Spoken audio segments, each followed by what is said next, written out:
Okay 2025లో 25లో మీకు ఏ government బాగా నచ్చింది తెలుగు రాష్ట్రాలలో? 2025 గవర్నమెంట్ ని లెక్క చేయను, ఎందుకంటే ఏ గవర్నమెంట్ వచ్చినా కూడా ప్రజలు నష్టపోతారు. ఒకటి నాకు నచ్చిన గవర్నమెంట్ ఏంటంటే వైఎస్ రాజశేఖర రెడ్డి గారు ఫస్ట్, ఆ తర్వాత కేసీఆర్ గారు. యాజో నేను కేసీఆర్ ఫ్యాన్, ఏ రాజశేఖర రెడ్డి ఫ్యాన్ కాదు, నేను నిజంగా చెప్తున్నా రాజశేఖర రెడ్డి అభిమాని.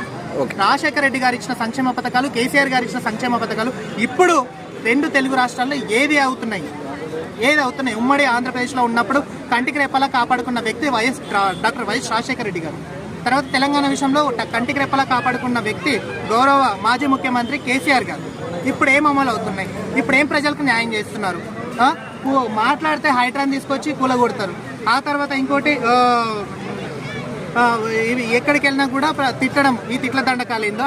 ఇప్పుడు వచ్చేటువంటి 26లో జిహెచ్ఎంసీ ఎన్నికలు జరుగుతాయి, దాంట్లో ఎవరు గెలుస్తారంట? టీఆర్ఎస్ ఆటోమేటిక్ గా. మీరు ఏం చెప్పినా కూడా, ఎందుకంటే సిటీలో బీఆర్ఎస్ అనేది గతంలో చూసాము. అసెంబ్లీ ఎన్నికల్లోనే బీఆర్ఎస్ పార్టీ అత్యధిక మెజారిటీ సాధించింది. ఎందుకంటే ఓవరాల్గా సిటీలో ఉన్న మొత్తం అసెంబ్లీ స్థానాల్లో బీఆర్ఎస్ పార్టీ కైవసం చేసుకుంది. ఈ జిహెచ్ఎంసీ ఎన్నికల్లో కూడా ఖచ్చితంగా బీఆర్ఎస్ కైవసం చేసుకుంటుందని ప్రజాక్షేత్రంలో వినిపిస్తున్న ప్రజా నాడి ఇది. ఓకే అండి, థ్యాంక్ యూ.